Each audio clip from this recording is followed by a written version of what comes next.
Scott for Scots here. Do you hear that? Bring the mic in close. That's not how the grass should sound. There's weeds everywhere in this lawn. It's time to take action with Scott's Turf Builder Triple Action. It gets 3 jobs done at once. Kills weeds, prevents crabgrass, and feeds your lawn so it keeps growing strong. Ah, much better. Get a bag of Scott's Triple Action today. It's guaranteed, or your money back. Feed your lawn. Feed it. Reese's Peanut Butter Cups are the greatest, but let me play devil's advocate here. Let's see. So, no, that's a good thing. That's definitely not a problem. Reese's, you did it. You stumped this charming devil. The Purple Mafia, with your host, Paladino Joey.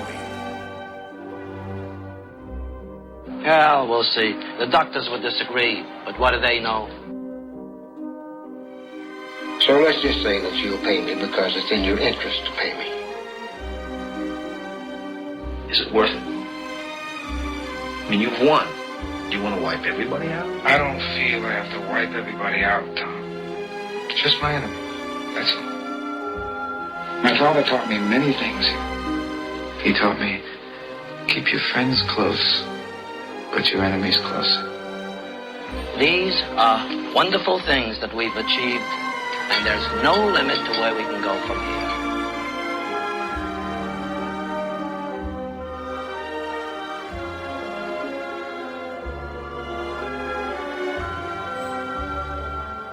Welcome to the family here on Purple Mafia. I'm your host, Paladino Joey, or Joey Awajan. Purple Mafia is available on the sportstuff.com and on iTunes. I thank each and every one of you always for downloading and listening to this show. Let's jump right into it. The Boston Massacre. No, I'm just kidding. I might as well... I guess the Boston Massacre, a Minneapolis edition of it, was when the Patriots came to town. Talk about an inconsistent team. This whole league has been inconsistent. And for so many reasons, injuries, circumstances. I got a headache right now, folks. And I'm not kidding, I actually do. But I'm here giving you the show. Despite my NFL headache that is getting pretty... it's getting Percy Harvin level. Dare I say that. And it's not too soon. No, it's not too soon. Yeah. I can say it. I don't think anybody's going to have a huge problem with that. Well, other than that, Mrs. Lincoln, how was the play? Should I name the title of this episode that? Should that be the title of this episode? The Vikings and Packers game on Thursday?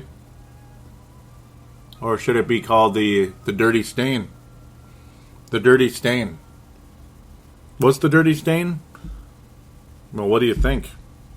Christian Ponder is a dirty stain on the Minnesota Viking franchise for so many reasons. But should I come up here and just rag on him and kick him around? Or did the whole team play like garbage? Yeah, I think the whole team played like garbage. The running game actually was surprisingly decent. There are 2 guys that were okay, you could say, in this game. Respectable. Matt Asiata and Adam Thielen. And if those are your 2 best players, you're not going to win the game. Matt Asiata and Adam Thielen, the 2 best players, yeah, you're not going to win the game. No, you're not. Yeah, and why am I talking about Christian Ponder? Well, of course, because he did have to start the game, much to everybody's chagrin. There was a little fear that quite possibly, just maybe, Mr. Bridgewater wouldn't play for precautionary reasons. Let it heal. Let's not mess around here. Ankle injuries tend to linger on guys throughout their careers sometimes if you don't let it heal properly. And sometimes, well, it just depends on how severe the ankle injury is as well. Sometimes they linger no matter what. Like Randy Moss has lingered pretty much his whole career, even though he still turned out pretty good. His age caught up with him at the end earlier than other players. Not sure if that was the only reason, but probably one of them, unfortunately. But the Minnesota Vikings threw out a quarterback that does not belong in this league. No, he doesn't. Even Fran Tarkenton came out, and yeah, Fran Tarkenton isn't exactly like Alan Page, where he basically gives you nothing. He's basically guarded every time he opens his mouth. Yeah, I know Fran Tarkenton is he's a wide open gate, He's an open gate when he opens his mouth. He has no filter. Yeah, but still, Christian Ponder doesn't belong in this league. And Targeton doesn't necessarily seem like the kind of guy that would just rip off Viking quarterback just because he feels like it. It's because Christian Ponder doesn't belong in the league. No, I mean, and I don't, it's like, I feel bad for him because this was his chance. This was his chance to show that he has some type of place in this league. Some type of place in this league. I mean, there's third-string quarterbacks in the NFL. There are third-string quarterbacks in the NFL, folks, that can go in there and play a little bit. They look okay a little bit once in a while. I mean, you can count on them to a point, like at least he can maybe complete a pass, get your team past the 50-yard line. We'll get back to that shortly. Hopefully I remember, right? No, I will. They can at least get you there. But Christian Ponder, I mean, good Lord. The guy hasn't learned a thing. A guy with a learning capability that is unbelievable academically does not translate to this league, that's for sure. It's definitely a fear factor with him, I gotta think. If you hadn't noticed that the last 3-4 years, whatever, then, well, you must not be watching this team very closely, and it's Christian Ponder specifically very closely. The guy can't play, no. And I've never really seen such incompetence at the quarterback position since Spurgeon Wynn. I mean, literally, Spurgeon Wynn was as bad a quarterback as you've ever seen, and he was a third stringer back in 2001, the year Dennis Green finally got fired. Oh boy, like what could have been in 2098 if we had a different / better coach at the helm. Who knows? Oh, I'll let you argue with me about that some other time. Don't call me on that. You maybe can, but whatever. Yeah, I'd take the call, but don't call me on it though. Just don't. Just be nice. All right. I just want to talk about what's going on right now, though. I wouldn't mind some historical phone calls from time to time. Just maybe not on Dennis Green. Ugh. You can tell I'm already distracted. I'm already just kind of trying to change the subject because this game review is going to be short. Because what do you want to talk about? Do you really want to talk about a 42-10 game that looked like it was 56-0? I mean, the Atlanta Falcon game versus the Tampa Bay Buccaneers 2 weeks ago wasn't any worse than this one. It wasn't. This actually might have been worse. I'm serious. This might have been worse because the Viking defense literally just watched Aaron Rodgers complete passes to players that were wide open. Aaron Rodgers only attempted 17 passes in this game, completing 12 of them for 3 touchdowns, and of course, no resistance whatsoever. No resistance against the running game with Eddie Lacy. 13 attempts, a mere 13 attempts, got over the century mark and 2 touchdowns. Eddie Lacy and the Packer running game had been struggling since the first week of the season. They were good then, but after that, well, they weren't even that good then either. They've pretty much been struggling all year. And of course, Eddie Lacy had a concussion and all that good stuff, or bad stuff, dare I say. And, well, there you go. He ends up crossing the century mark at only 13 attempts against this rush defense. Jordy Nelson makes 1 catch. That's it. But it was 66 yards because he was wide open and caught the ball about probably 30 yards down the field and ran the rest of the way with no resistance really pretty much at all.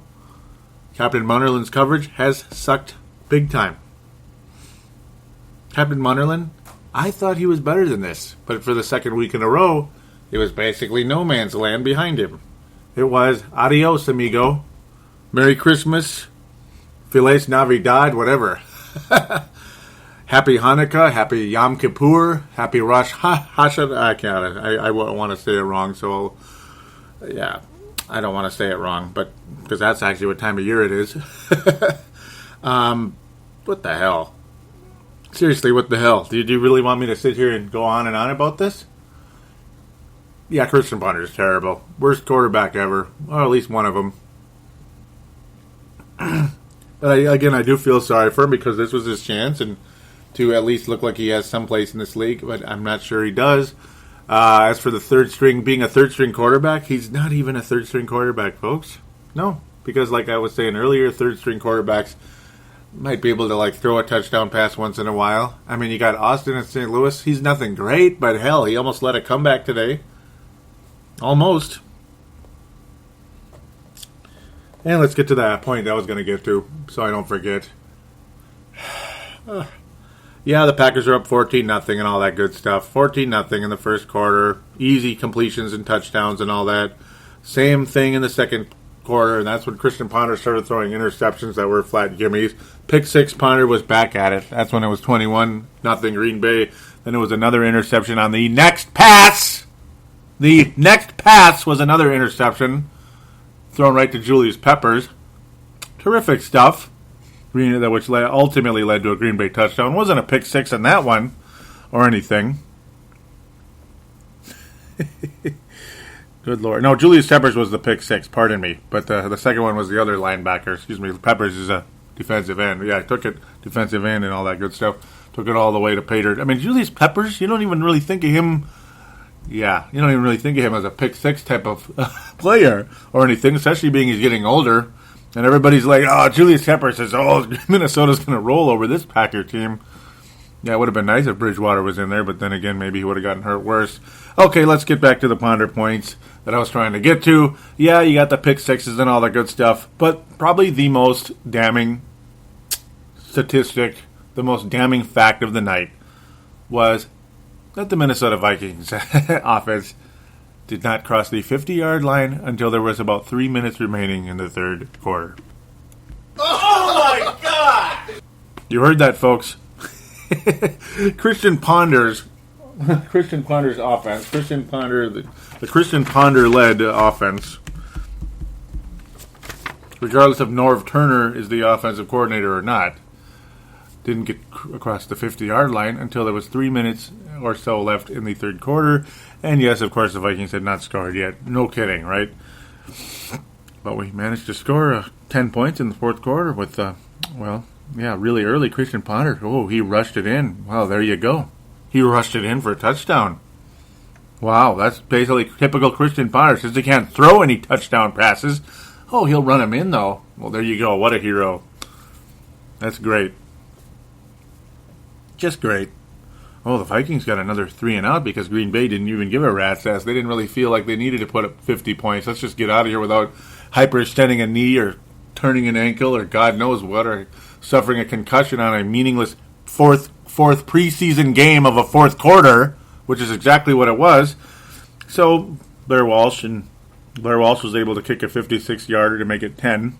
Woohoo! After the Vikings couldn't get in the end zone on their second attempt. Looked like Christian Ponder, man, we might get 14 points, just like Mike Glennon in Tampa Bay 2 years. Yeah, 2 weeks. It feels like 2 years, as good as Tampa's looked lately.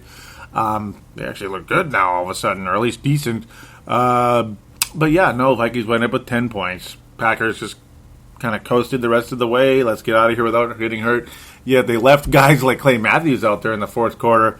Not sure what they're thinking with the injury history of those Green Bay Packer players. Not that I'm concerned for them or anything, but just saying that was a little bit weird. Just a little bit. One more stat that I got to give you before I just might throw this SOB of a game review in the garbage here and move on into segment number 2, the NFC North roundup. And the Detroit Lion preview. That's the next game, which will, of course, merge with the NFC North Roundup again. I love when that happens. Makes it a little bit easier. It really does. But here's the stat before I ramble myself out of the into oblivion. The Minnesota Vikings have not thrown a touchdown pass since week 1. This is beyond belief! You heard that as well. The Minnesota Viking quarterbacks have not thrown a touchdown pass since week 1 this season, folks. Week 1.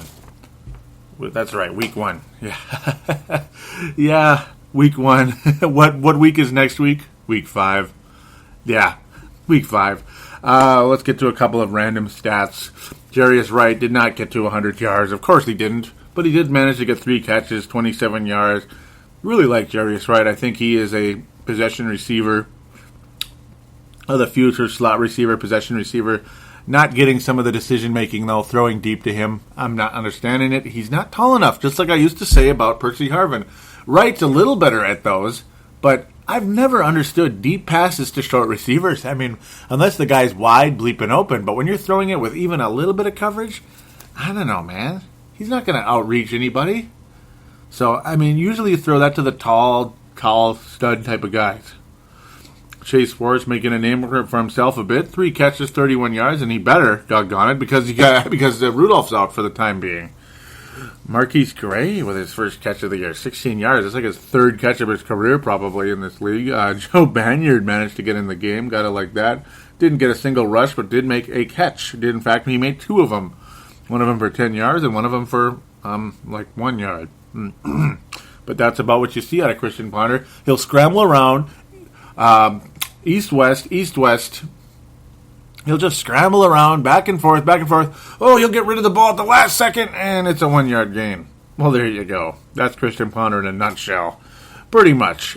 Adam Thielen with a nice little breakout type of game, for his standards anyway. No offense to him, just saying. I mean, when you're like a 4th or 5th receiver in this league, you know, I mean, a 4-catch, 57-yard game, it's kind of nice, and it was nice to see. I felt good for him.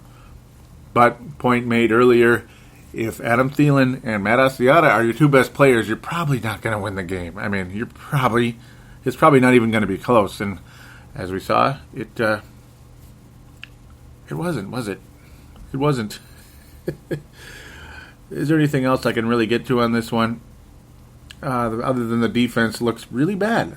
Hodges had 4 tackles. I like that. Lennon had 5, but you know why? Because, well, Aaron Rodgers was throwing to him for a reason. Harrison Smith injured, and now I'm getting to the point, too, that I'm going to get to. I'll wrap it up with that. But yeah, Harrison Smith's injured as well, unfortunately, though the talk is that he will be okay and ready to go for Detroit. I hope so. Another ankle injury. Oh, boy. So let's wrap things up on another note. And yeah, do you want me to tell you, do you really think I'm dwelling on the negative, or do you think I'm just telling you what I have to tell you? I mean, I'm not trying to dwell on the negative, but it's just, this is what's going on. This is exactly what's going on. The one guy who was getting a couple of sacks out there, a nice little veteran defensive tackle named Tom Johnson, got a couple of sacks. In the first few weeks there. It was kind of cool. Well, guess what now? He got arrested by Minneapolis police and booked into Hennepin County Jail 3 a.m. on Sunday for 1 count of trespassing and 1 count of disorderly conduct. Both charges are misdemeanors. It's not the worst thing of all time. In fact, his bail was only $78. $78. So let's see. I have to pay $78 or stay in jail overnight. Okay, here's $78. You know, even though I'd rather not pay that much money for anything, necessarily for anything as stupid as being in jail. Damn it, because you don't want to be in jail for anything. Not that I would have a clue what it's like, but I can imagine from TV and all that good stuff.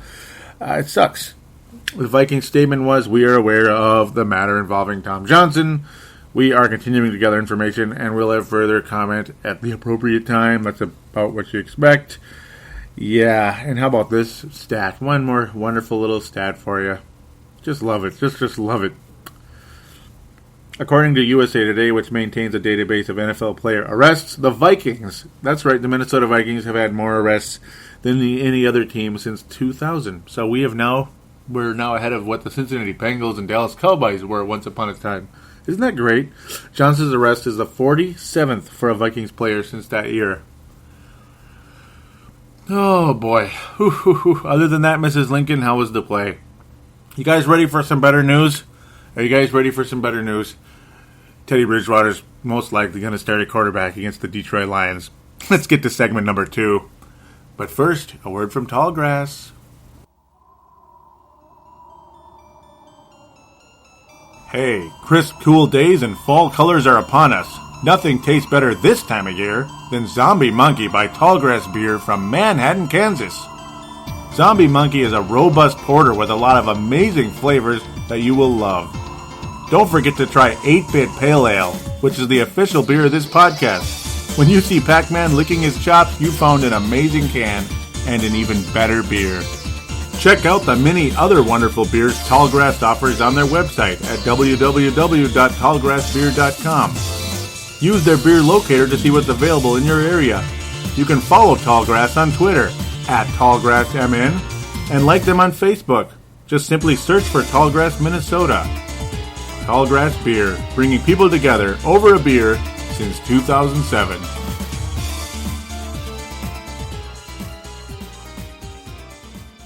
Too busy to sit in front of a computer?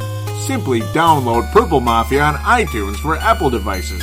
For Android, download the Double Twist app, and for Windows and BlackBerry phones, simply find us in the store. And now, back to Paladino Joey. And we are back here on Purple Mafia. It is the NFC North roundup segment. Only one game to talk about because we already talked about the Green Bay Packers, and then ultimately Detroit, which we'll merge into the preview. So that's how it goes. NFC North roundup and the preview for the following week. That's what segment number 2 always is. And did you guys want an overly detailed game review for last week? Did you really want me to go on and on about that garbage for another 15 minutes or so? Well, too bad. I'm not going to do that. That game was so bad. It wasn't even... I've heard multiple occasions.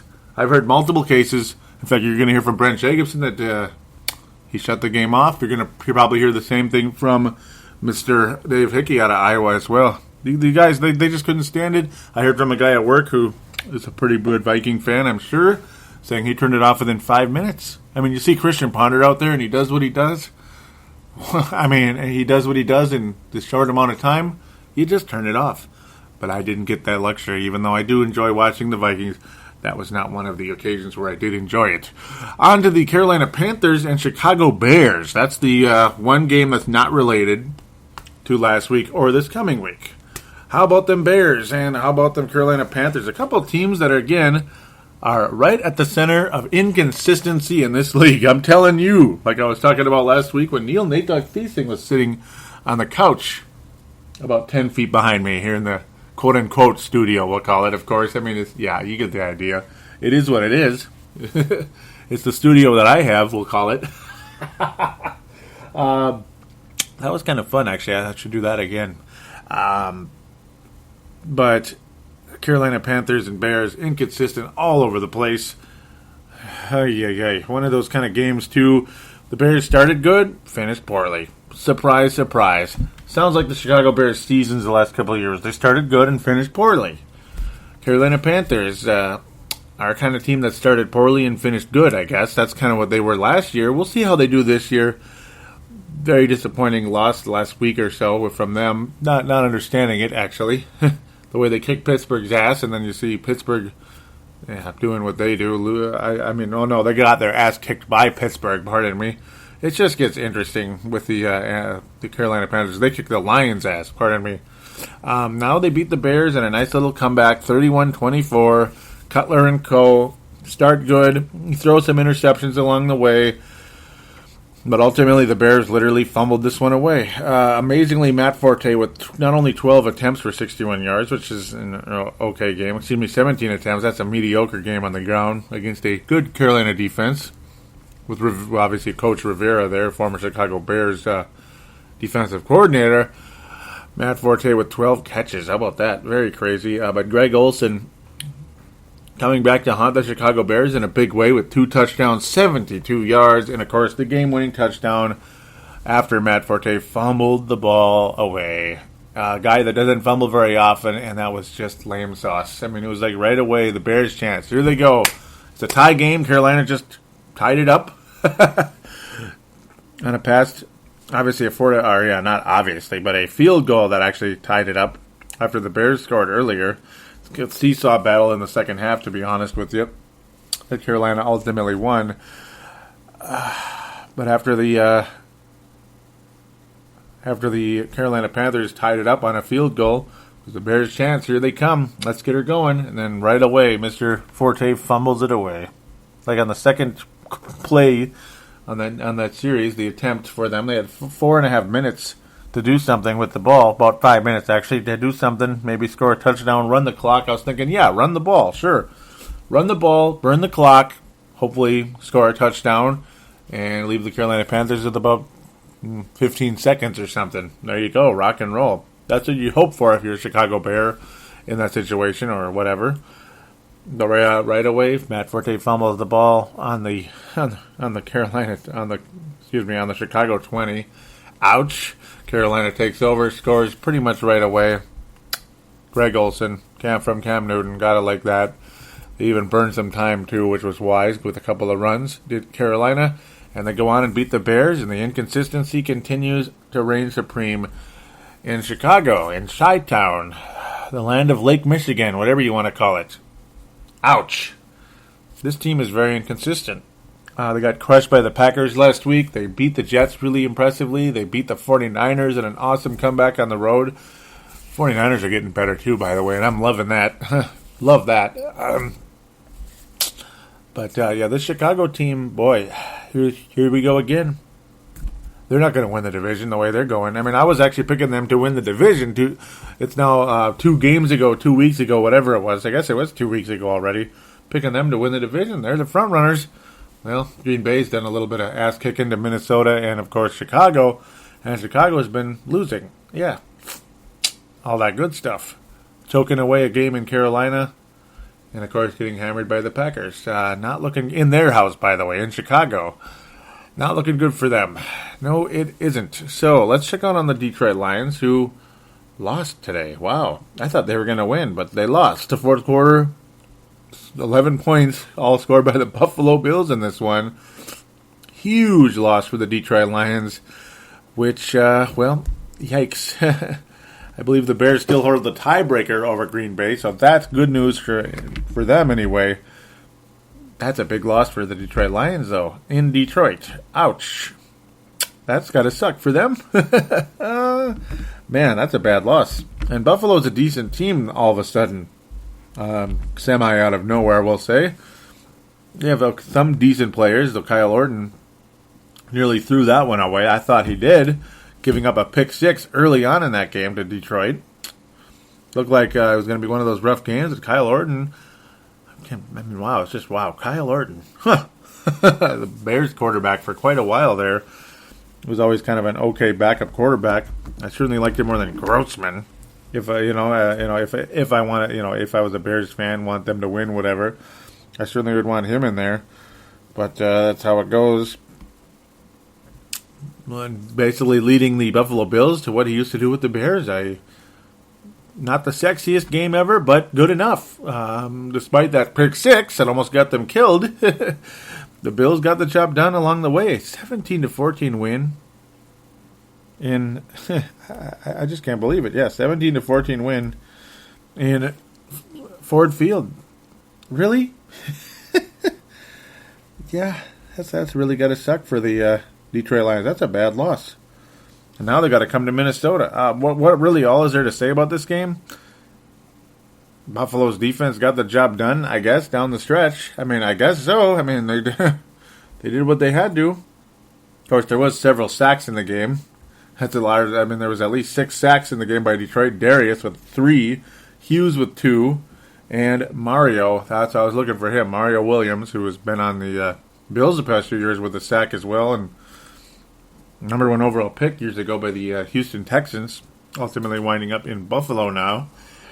That's what makes Buffalo go, is their defense, and wow, really good job there. Golden Tate continues to shine as the star receiver in Detroit, playing more of a possession game versus a deep game. And, of course, Mr. Kelvin Johnson, I just can't believe I'm looking at this. Mr. Megatron with only 1 catch and 7 yards. Health definitely an issue with him. Wow, what a down year for Kelvin Johnson. Yikes.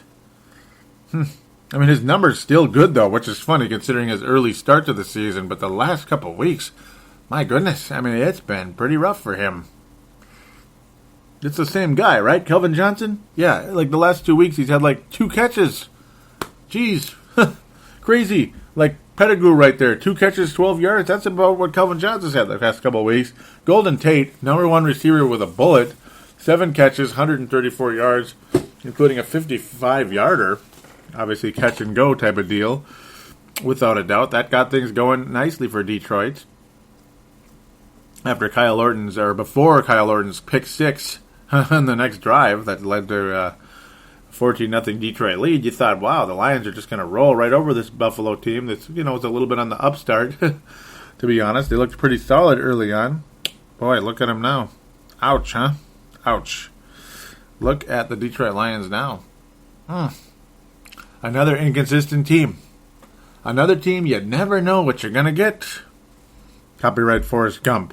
That's basically what's been going on throughout the league this year. I mean, you never know what you're going to get. Buffalo one week, or for the first few weeks, looked really good. Then they looked like, here come they suck again. And now, here we go, a win in Detroit.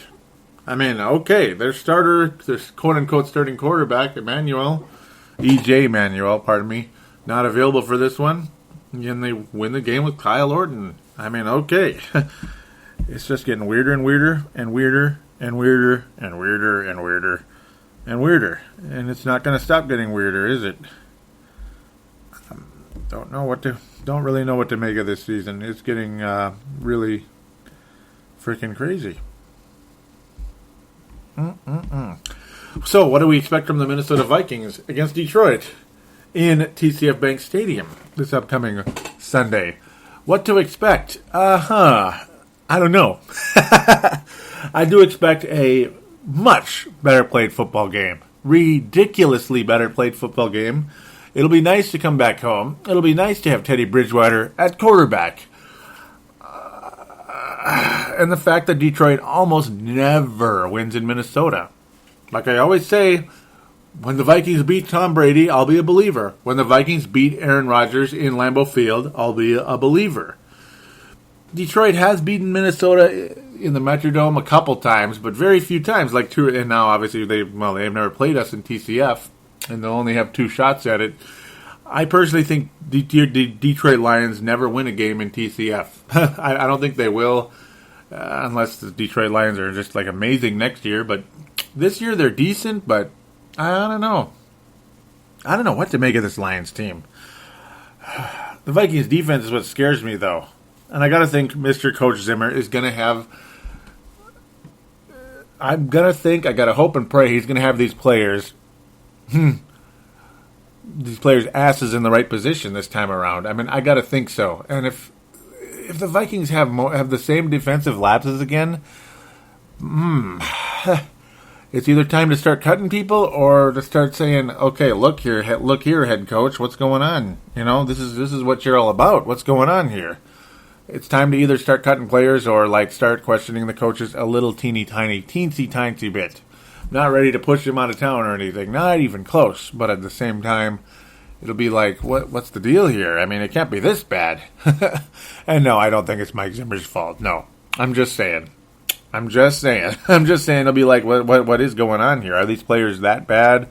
Or is your scheme not working with this particular guy? Like, what the hell? What the hell when we make of this one? Detroit... I don't know what to make of that team. I mean, Jake Bell was out this week. That didn't help. Wynn led this guy named Wynn, something called Wynn. George Wynn led the way for the Detroit Lions in this one with 48 yards in the ground. All right. Good stuff. Matthew Stafford, another Carson Palmer-esque type of game. Only 1 touchdown, 1 interception, 224 yards. And about 50% passing. Another Carson Palmer type game. Very similar. I've compared him to Carson Palmer with Cincinnati post ACL, because pre-ACL he looked like Peyton Manning 2.0, possibly. A not quite as good version, but close. He was that good. And Matthew Stafford's looking like that guy where some weeks he's awesome, and some weeks he's just this 1 touchdown, 1 interception. 50% guy is just not that great. He's just like another Castle, basically.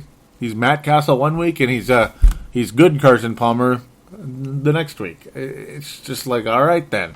What's Matthew Stafford going to do against the Vikings? He's had good games. He's had bad games. A lot of it depends on if Mike Zimmer can get these players in the right position. And again, I do have faith that he will. And I also do think Teddy Bridgewater being back in the lineup, back under center, so to speak, in fact, will boost the morale of this team. I don't think having number 7 out there in Lambeau Field did anything positive for the morale of the Minnesota Vikings. And again, it's not like he was the only problem out there because the defense was horrible, going along with Ponder being horrible. But the morale of the team sank to depths of, the the Marina Trench, pardon me, the Marina Trench in the ocean. You know, it dropped pretty low. It's going to be back up again with Teddy Bridgewater at the helm. And the Vikings always play well at home against the Detroit Lions. I don't know what it is with certain teams in certain places. Sometimes, though, obviously it's a spectacular quarterback and you have no success against him, like Rodgers in Green Bay and like Tom Brady in general. I think the Vikings win, and I think Detroit's chances of winning the division are going to sink because that'll be a 2-game losing streak for them. And Green Bay is probably going to keep winning the way they're going. Gotta love that. Not so much. Watch out for Golden Tate, though. The Vikings are having trouble. They've been giving up deep passes. That depends on Calvin Johnson's health. But it also depends on some tackling and some good angles. And the Vikings have not been having good angles or good tackling of late after the catch. It's getting really bad. Golden Tate could run one into the end zone. And we may see a defensive lapse, but that does not mean the Vikings will lose the game. Though they might. I'm going to go with the Vikings win in this one. Even though I do fear the Detroit defensive line. Absolutely. I mean, who wouldn't? They have a good defensive line. They've been keeping teams in check the last several weeks. So it's going to be a definite challenge for the Vikings going into this one. So ultimately, I don't think this is going to be a particularly high-scoring game. I'm going to go with, it's going to be low-scoring, kind of. Yeah, I'm going to go with the Vikings 24. It's not going to be 41 again. 24. Detroit is going to get 17. 2 touchdowns and a field goal. Will I be a mile off again? Probably. It'll probably be miles off again like it always is every week. But I think the point spread itself will be fairly close. But don't bet on it. Don't tell anybody I told you to bet on it because I didn't. So don't put me in trouble now. Don't you dare. Don't you dare, because if I'm wrong, don't come after me. Doggone it.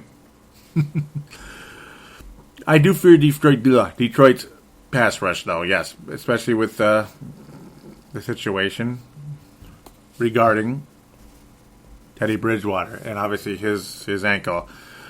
Detroit's one of those teams where it seems like historically people come out hurt playing against these guys. It seems like it's always like that, especially when what's-his-name was the coach, Mr. Jim Schwartz. Mr. Let's just go ape crap and get penalties all over the place. So we're just going to have to see what happens in this one. They were able to sack the Buffalo quarterback Kyle Orton twice in the game, so they didn't really rush him that much. And Orton did manage to complete 30 passes, so okay. Maybe we'll see some nice passes from Teddy Bridgewater, who actually looked like Favre on a couple of the bullets he threw. It's not a matter of comparing him to Favre necessarily, but it was those bullet passes that Teddy Bridgewater can throw were a thing of beauty. And you were never going to see that out of Christian Ponder in a million years. Seeing it out of Bridgewater in his first start, pretty damn cool. And I think we'll see some more of that going into this week. I think the Vikings win 24-17. I think they will be good enough to beat the Detroit Lions with all the injected, better morale. You're at home. Bridgewater's starting. Detroit's not playing particularly well. Stafford is probably not going to do all that well, but again, you will see at least one defensive breakdown, I'm sure, in this game. But at the same time, I think Zimmer's defense will be significantly better with the way he's approaching things this time around. I mean, I don't think we're going to see 3 weeks in a row where the defense gets literally walked on for multiple touchdowns, literally wide open catches for touchdown. I don't think you're going to see that. You might see one, maybe, but it might be just like the guy just beats you, Golden Tate. We'll see. So, all right, 24-17. We will leave it as is. And on to the fan interaction segment. Oh, goody. We got 2 calls, though, like I said. We're going to start off with Dave Hickey and Brent Jacobson, and then on to Facebook and on to Twitter.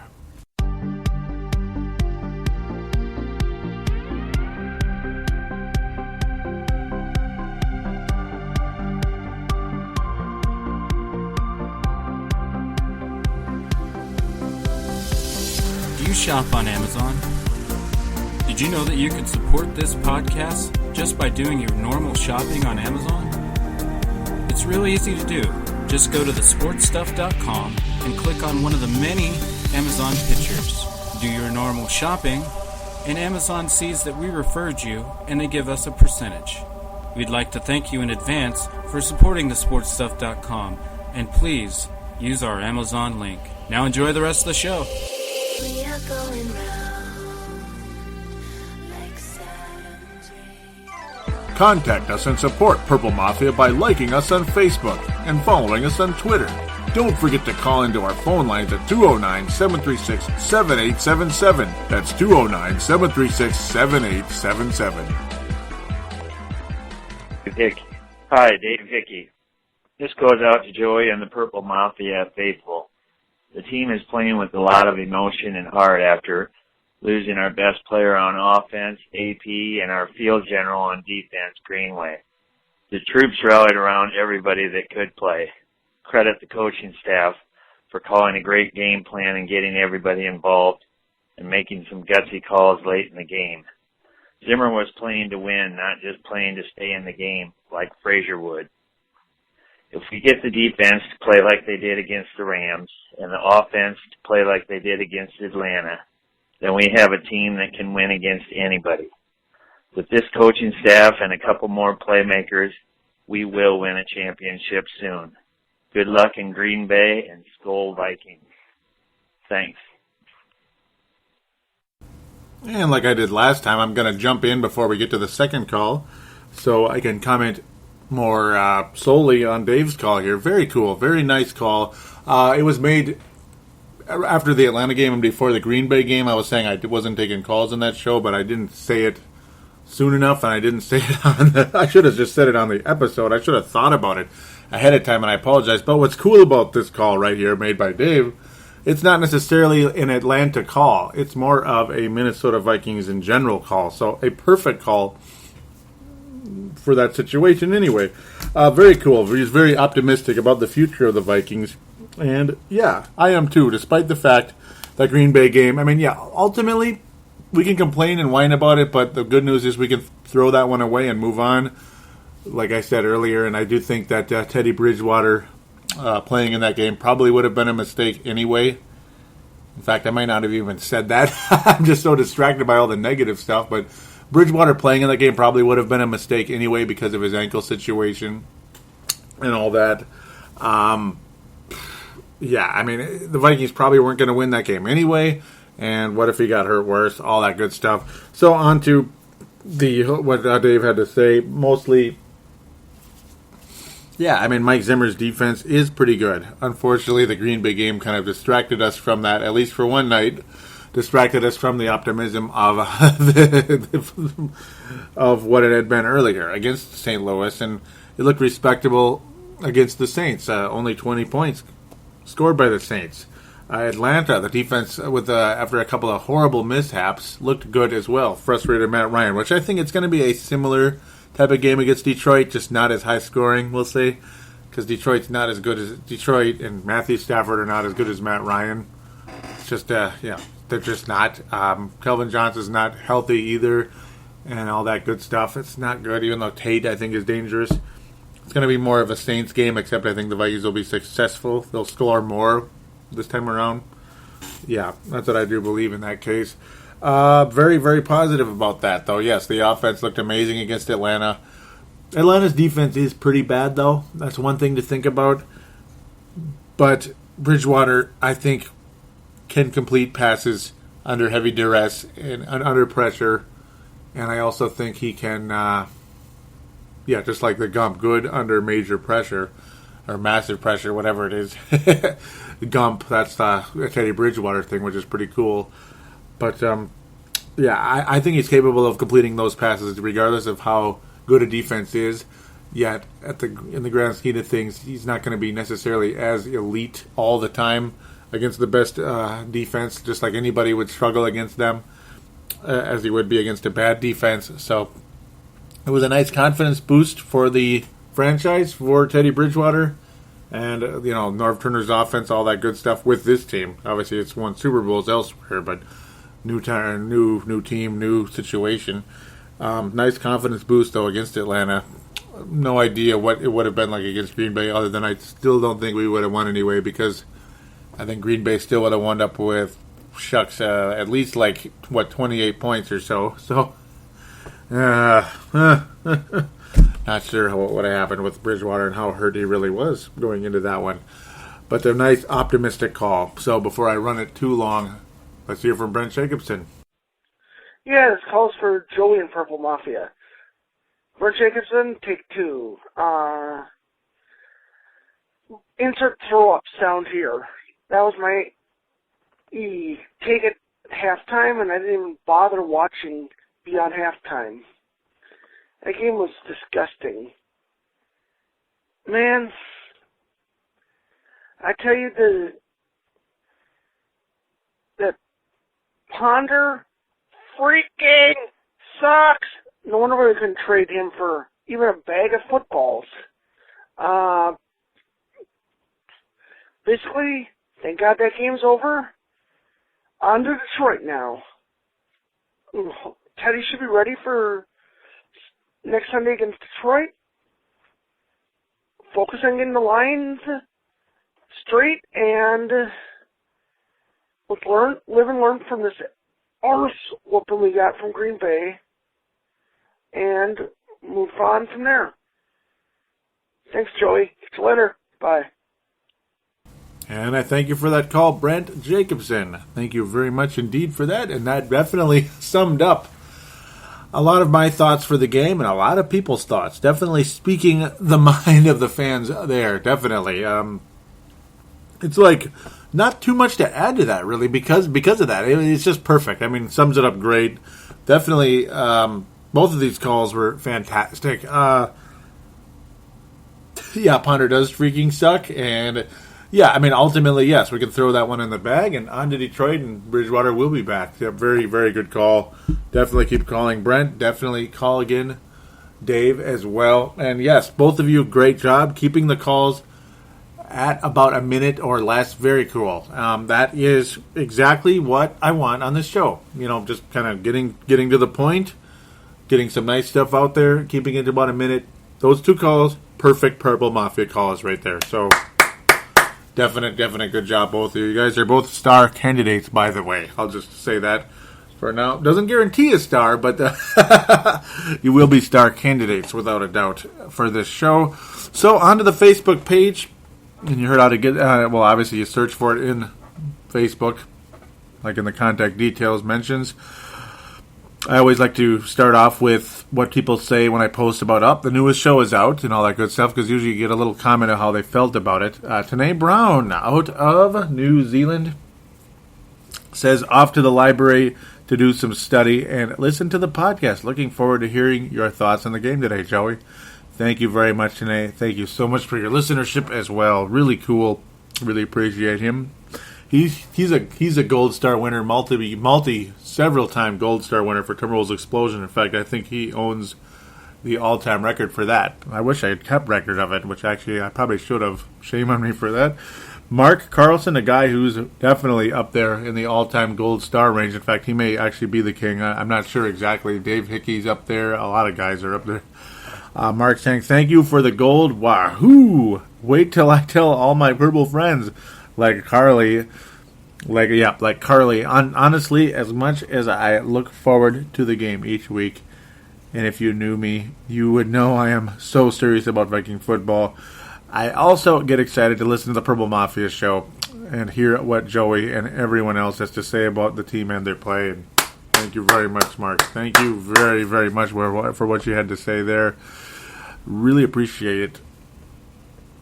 Yeah, they were talking about the, I got a alert on the MRI and all that good stuff on Bridgewater. No damage. And Robin Sullivan saying, that's a blessing. Brett McCarthy saying, yes, let's go kick some cheesehead butt. I wish. Yep, Gerald String simply saying, awesome.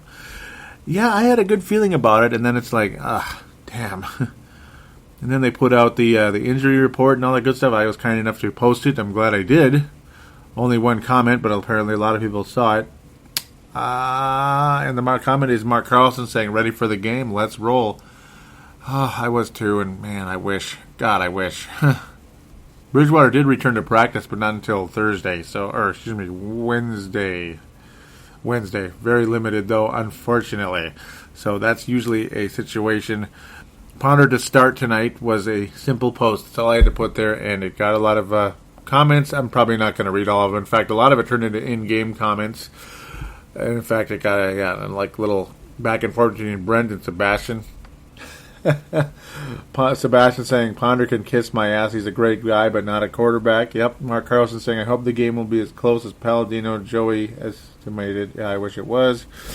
Oh, boy. Good solid tackling and tight coverage in the backfield with lots of pressure on Mr. Rogers. It might be his neighborhood, but we are the Vikings. Aru. Yep. Oh, it's funny. Wow, listen to this guy. Sebastian, I hope Christian Ponder breaks his pelvic bone. Carl O'Neill saying, can anyone say defense? This is the time for Zimmer's mark to be made. Yeah, it was just non-stop frustration for everybody. Oh my. I mean, the anger, the frustration for everybody. Dave Hickey saying, nothing pisses me off more than the commentators being smartasses about the game. We don't have the best running back in the NFL. Lost the top two quarterbacks, Pro Bowl tight end, and linebacker. We are down to shitty Ponder, pardon my language and his language, at his worst and playing in a very hostile environment. Mm-hmm. Sebastian saying it ain't Ponder's fault at all, but he isn't calling coverages and throws it off point. Todd Grunlian said, prediction, Vikings trade Ponder. Team to be decided. Ponder ends up with the Super Bowl ring just like T-Jack. Yeah, you never know. That's about usually how it goes, isn't it, Todd? Isn't it, though? Like we cut Brian McKinney. He gets a Super Bowl ring. Todd Stussy goes to the Super Bowl. He was actually a decent player, but left for more money or whatever. Or we didn't want to pay him anymore, and he was getting older. Went to Carolina, lost the Super Bowl to New England. You had Matt Burke go on and win the Super Bowl. He was getting older, and we didn't want to pay him type of thing, kind of like Jared Allen, all that good stuff. Gerald String saying hard to find many bright spots tonight.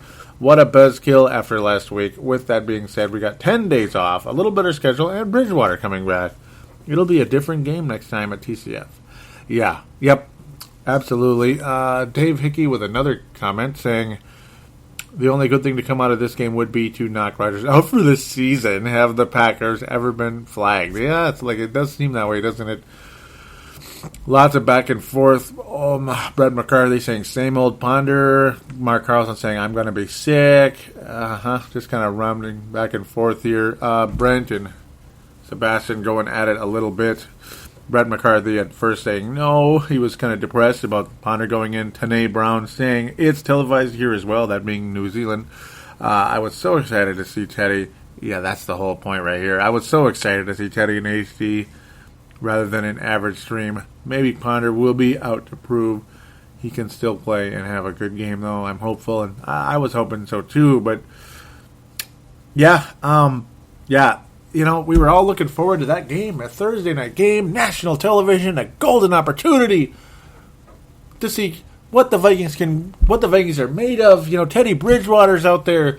Maybe he makes some great. He threads the needle again. Just some great passes, Brett Favre type passes.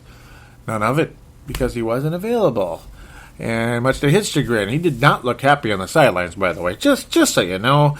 So then let's move on. Hi, post game. Yeah, I was just like post game thoughts, guys and gals. Yeah. Todd Vandermeer out of Indiana. Hey, buddy. How have you been? Hope you're still listening and all that. Great to hear from him again on the Facebook page. Says, looks like the whole team does not want to play for Ponder, yeah?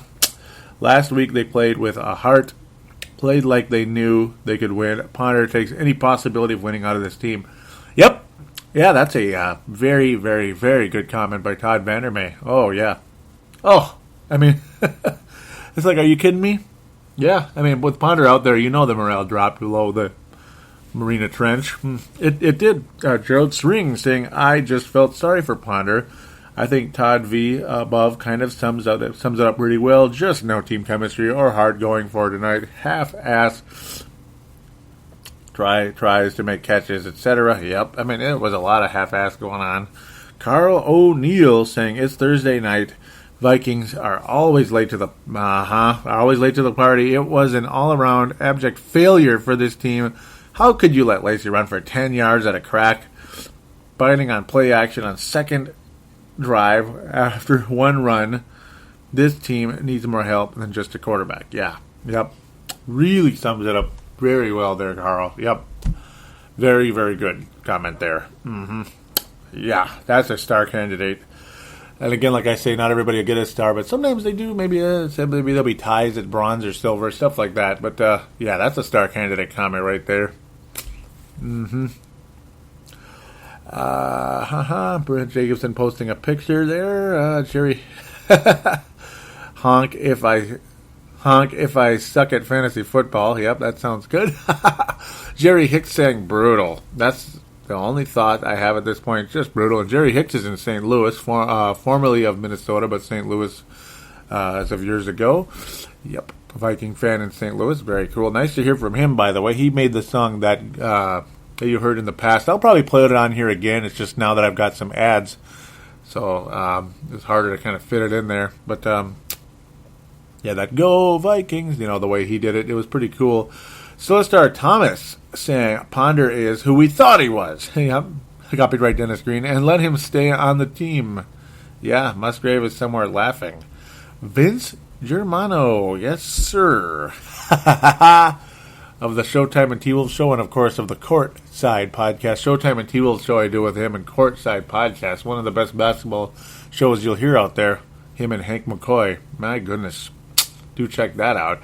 He's saying, Joey, mate, for the first time in a long time, I think I can finally say my Cleveland Browns are better than the Vikes. Yeah, well, they won again this week, too. Son of a gun. They won again this week, too, Sunday. They won by one point over Tennessee, but hey, a win's a win. And at least for 1 week, they certainly look way better than the Vikes. But I'd rather have Teddy Bridgewater than Manziel, though. Todd Grunlian saying, we just can't seem to get our feet underneath us this year. I think we all knew the outcome in advance when it was determined that Ponder was going to start. And I'm going to say this before I forget, because I think the last time I mentioned this was before Todd started listening to this show. That Baltimore Orioles logo, he has a Baltimore Orioles logo for his profile picture. That's who I'm cheering for to win the World Series. So, Todd, I'm on your side. I'm not on no Kansas City Royals or Washington this or, well, I mean, I kind of like them out of the National League. That'd be kind of cool, by the way. But, yeah, I'm on Todd's side. Go Baltimore. That'd be very cool. Yankee, yeah, cool. Nice. He's been posting about every week here. I do appreciate that. Very cool to hear from him. He goes, last night was vicious. I can usually finish a bad game, but with company over last night, everyone voted to turn it off and put on a movie after the touchdown in the third. Vikings are not a comeback team, and with Punter's performance tonight, I hope it shuts his bandwagoner up. Because he should never be a starter in the NFL. Yeah. Christian Ponder should not be a starter in the NFL in any way, shape, or form. He should probably not play another game in the NFL. Literally, like I said earlier in the show, Fran Tarkenton said on Dan Barrero that Ponder should give up football. He said it. He absolutely said it, and he wasn't just over-exaggerating and acting like a clown. He legitimately meant that. It's not for him. Christian Ponder is not a football player, folks. He maybe could have been he was decent in high school, and he was okay in college, probably, and that's about it. Yankees saying, let the Packers have this one. We'll see them again in November with a healthier Bridgewater. Amen, brother. Amen, brother. Matt Eamer out of the UK. Welcome back, buddy. I thought you ran away from me. Legitimately, I thought he ran away. I was like, what happened here? What's going on? So really cool to hear from him. And I hope you're listening. So he says, all Ponder's thought, of course. Seriously, though, I know we were getting pounded, but it pisses me off. When the team stops trying, many players just gave up. It looked like it down the stretch. It was a morale killer. Malcolm out of California saying our O-line sucks and they better step up for Teddy. Khalil is really frustrating. Uh-huh. Dave Hickey saying, wow, what a difference 4 days makes. I'm sure Coach Zimmer will have some not-so-kind words to say to the players, and we will make some adjustments. For all you Ponder lovers out there, this is why he is a third string. He sucks, and I hope he never plays for us again. Yeah, I hope he never plays for us again either, Dave. And Dave's from Iowa, if I haven't mentioned that already on this show, to those new listeners out there that aren't familiar with anybody yet, because you're brand new. Oh, man. Man. And the ones that I usually when I don't say where they're from, it's usually because they're from Minnesota, so. And if I'm wrong, I apologize. Yeah, it's something. And, like, if there's a new caller that hasn't been posting on the Facebook page yet, say your name and your town, by the way. Like, I'm Jacques. I'm Jacques from Rapid City, South Dakota. Jacques. Yep. Jacques Lemaire. Okay. Sorry. Oh, yeah. I probably shouldn't even get into that. I was ripping Corey Cove. I don't like the guy. I'll just leave it at that. That guy is a... Ugh. I don't like the way he talks to people, man. Corey Cove on KFVN. He's one of the hosts of a show I would never listen to if... I just would never... No, I just wouldn't opt to listen to it. It's garbage. The Power Trip? No. If you listen to it and you like it, that's your opinion. I'm just not entertained by any of those guys. I'm just not. And Corey Cove is the biggest jerk of them all. End of sermon. End of rant. End of whatever you want to call it. End of tirade. I believe there were some other posts, and I'll see if I can get to them here quickly on the Facebook page. Let's try to get on with this, though. Gotta just put this week in the bank and move on. Hope you're enjoying the show, even though it's kind of depressing and all that garbage.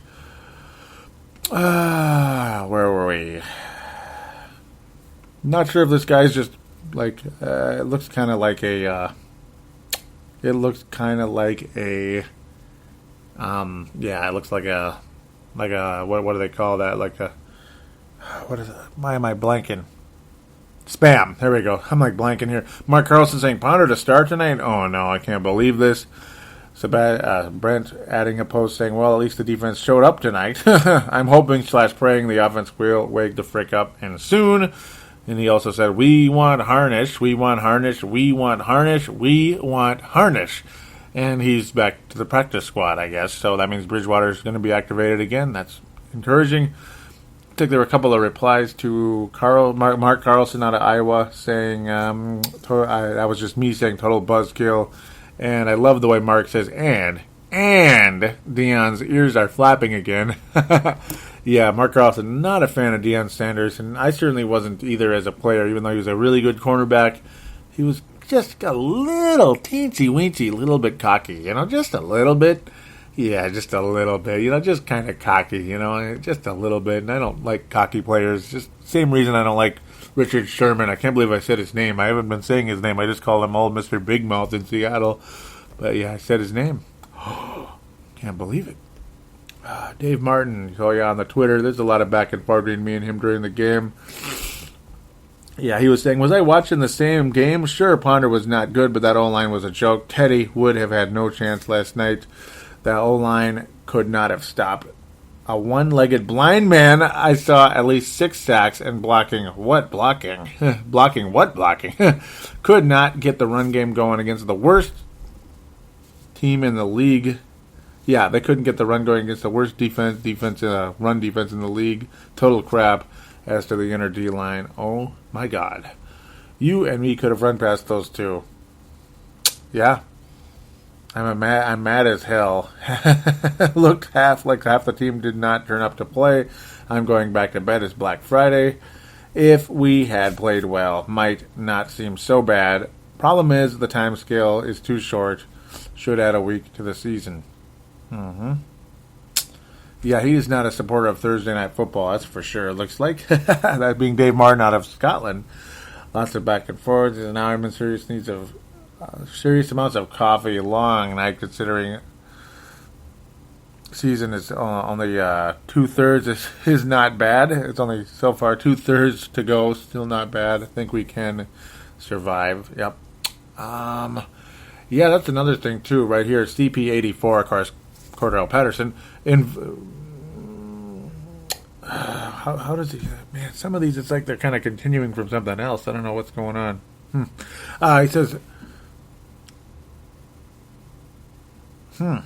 Yeah, his biggest issue... Yeah, here we go. I see what's going on. His biggest issue for him is they need to get Cordell Patterson involved more. What happened with the jet screen we saw? They should get the guy running the ball, use him everywhere. Yeah, because but it looks like he's injured now, like his hip. He's playing hurt basically, and it's not looking good. And he's not been very good. Defense have made adjustments to Cordell Patterson. That's what it certainly appears to be what's going on. And he's not getting around it right away here. And I remember even defenses adjusted to Randy Moss. And it was up to him to make adjustments to get better in circa 1999 and into 2000 and such. So it's going to be very interesting to see how Cordell Patterson can look better out there. But when you have Christian Ponder throwing him the ball, it's kind of hard. Hopefully him and Teddy Bridgewater will get something going. And, of course, yes, the hip injury does deeply affect a guy's mobility and quickness, especially especially on the football field. It's not helpful at all to a guy. So that's a lot of what's going on. Some of these tweets a little bit discombobulated a little bit, like they're kind of continuing off of a previous tweet.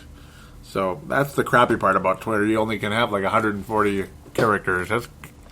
But that's why they call it a tweet. It's just a quick little like I always said, tweet, That's, I guess, what Twitter's all about, a quick little thing. So it's good and bad, I suppose. You can pass news very quickly and not hog a whole screen, but when you're trying to say a lot of things at once, it can get kind of tough. It can get really tough. So that's apparently what happened there. Time to pass out the awards before I end the show. Who's going to get the gold star this week? I don't know. We'll get to that next. Fran Tarkenton Award goes to... do I have to pass this out? Okay, I guess Matt Asiata somehow getting 70 yards against the Packers, I guess. I guess. Okay, Matt Asiata and Adam Thielen both playing well. Matt Asiata somehow getting 70 yards in a game the Vikings trailed from the get-go pretty much. Okay, I guess I'll give it to him. Matt Asiata with a Fran Tarkenton Award? Okay.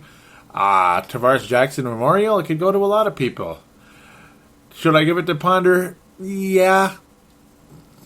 I guess. It can also just go to Teddy Bridgewater's ankle, too, in a lot of ways, because if he was out there, maybe the morale wouldn't have been as low.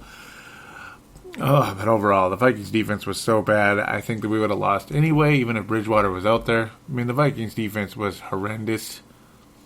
Hopefully Bridgewater wouldn't have thrown a pick six, though. That's at least... Ponder accounted for about 14 of Green Bay's points. So, shoot. It would have been 28, like I was saying. So, Vikings still would have been in probably trouble unless Bridgewater could somehow manage to get 31, which would have been awesome. Wait a minute, 31.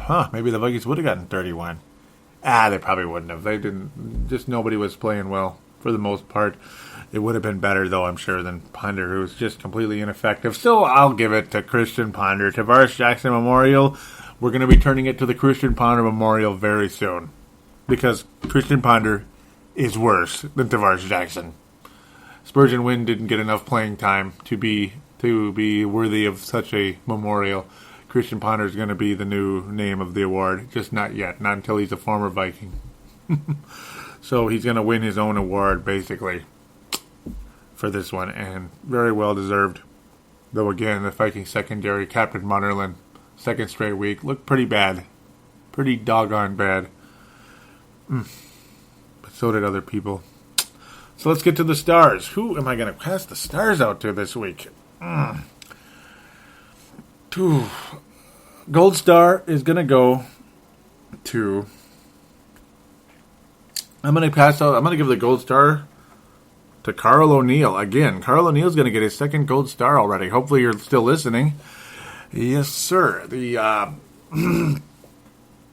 silver star. Boy, it's a tougher one. And I wish I had it ready to go, pretty much. It's like I almost should just write it down, shouldn't I? Right? But, boy, Silver Star is going to go to... Man, what am I going to do? I'm going to give Silver Star to Dave Hickey. Dave Hickey out of Iowa is going to get the Silver Star. Yes, sir. Bronze Star is going to be a tie with Brent Jacobson and Mark Carlson. Mark Carlson's going to get a Bronze Star. Wonderful things to say about the show and all that good stuff. Just and really on point the whole time. Sebastian had a lot of good stuff to say here and there too. Justin Day was also saying ponder, ponder, ponder in there, so I didn't even mention that one. I feel sorry. I feel bad about that. Yeah. Brent Jacobson with a good solid call, and Mark Carlson with a lot of nice things to say. Dave Hickey's getting a silver. Carl O'Neill, this is it for you, your second gold star.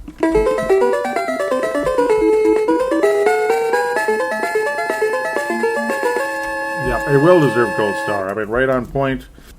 Might come off as negative at times, but then again, hey, he had a damn good point. I don't care if he's negative or not. It's true, damn it. It's true. Tell it like it is. It was a horrible game and a lot of frustration, and the team has more needs, more problems than just quarterback, without a doubt, with Ponder in there. And when Bridgewater's healthy, rock and roll. Then the quarterback situation is fine. And all the other positions won't be fine until they get addressed. They have been addressed, and they look better at times, but it's still a work in progress. Absolutely. So that's why Carl O'Neill is the Gold Star winner for this episode. All right, well, we're going to be talking more positively about the Vikings next week because I do predict a victory. Like I said, 24-17 in favor of the Minnesota Vikings. I think Detroit struggled in TCF. And I think Mike Zimmer gets this defense playing better than it has the past few weeks. And with Teddy Bridgewater in there, he is going to pump some fresh blood back into this Minnesota Vikings offense. And again, let's hope for the best against that dangerous defensive line of Detroit. Which, they've people have gotten hurt playing against those guys. So hopefully it's not the case this time around with a guy whose ankle is probably still going to be slightly sore going into that game. I mean, ankles don't just heal overnight, and they don't just heal even in 2 weeks. You can play on it, but it still might hurt a little bit. Just not as much as it would have in Green Bay. So with that, we're going to wrap this one up. Let's I just got to get out of here now. Let's wipe a clean slate, even though it's still a loss for the season, but let's just move on from it and hope for the best. Stay warm, because it's a lot colder now. And, boy, enjoy the fall colors. Enjoy that fall breeze, fall weather at TCF Bank Stadium against those Detroit Lions. Take care, everybody.